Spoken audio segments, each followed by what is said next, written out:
नमस्कार, cetane news देख रहे हैं आप। मैं हूं आपके साथ पल्लवी त्रिवेदी। राष्ट्रीय राजधानी दिल्ली और राष्ट्रीय राजधानी क्षेत्र एनसीआर में प्रदूषण की बढ़ती मार का असर स्कूलों और कॉलेजों पर पड़ा है। कोविड की दूसरी लहर के चलते महीनों बाद इसी नवंबर में खुले स्कूल और कॉलेज एक बार फिर से ऑनलाइन शिफ्ट हो गए हैं।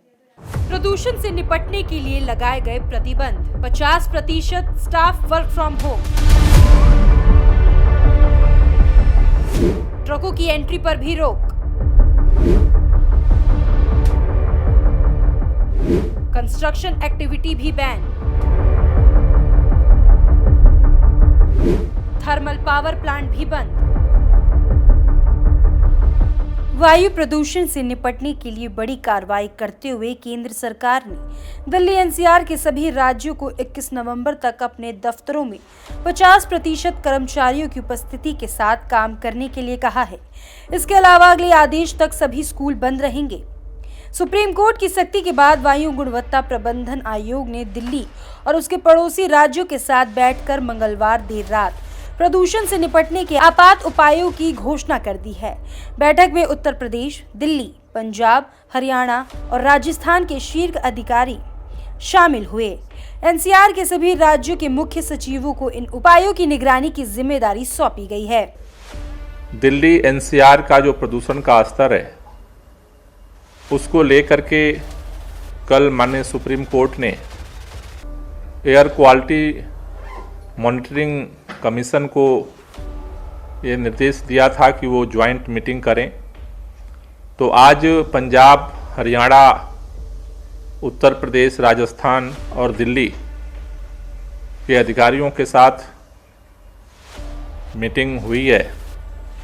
उस मीटिंग में दिल्ली की तरफ से हम लोगों ने प्रस्ताव रखा है कि दिल्ली के अंदर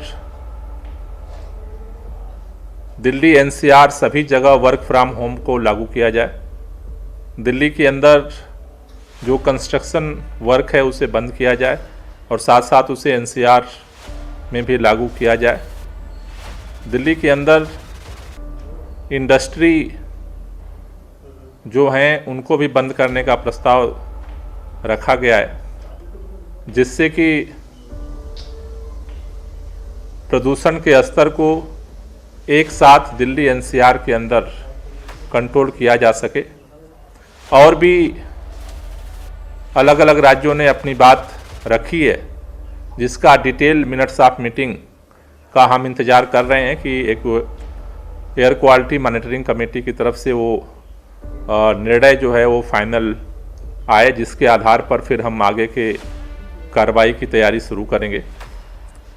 और हमें उम्मीद है कि इस ज्वाइंट बैठक से एक ज्वाइंट एक्शन प्लान निकल करके आएगा, जो सभी राज्य मिल करके इसे लागू करेंगे, जिससे इस प्रदूषण के स्तर को कम किया जा सके। इससे पहले शहर के प्रदूषण संकट से निपटने के लिए दिल्ली सरकार ने सोमवार से स्कूलों को एक हफ्ते के लिए बंद करने, निर्माण गतिविधियों पर प्रतिबंध लगाने और सरकारी कर्मचारियों के लिए घरों से ही काम करने की नीति समेत कई आपातकालीन उपायों की घोषणा की थी।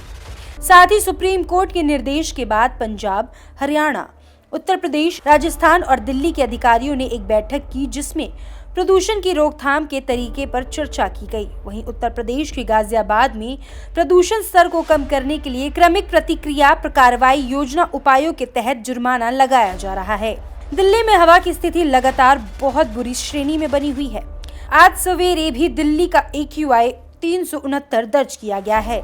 दिल्ली के 300 किलोमीटर के दायरे में आने वाले 11 तापीय बिजली संयंत्रों में से 6 को 30 नवंबर तक बंद करने के आदेश दिए गए हैं। ये सभी संयंत्र कोयला आधारित हैं, जिनका धुआं प्रदूषण फैलाने में बड़ी भूमिका निभाता है।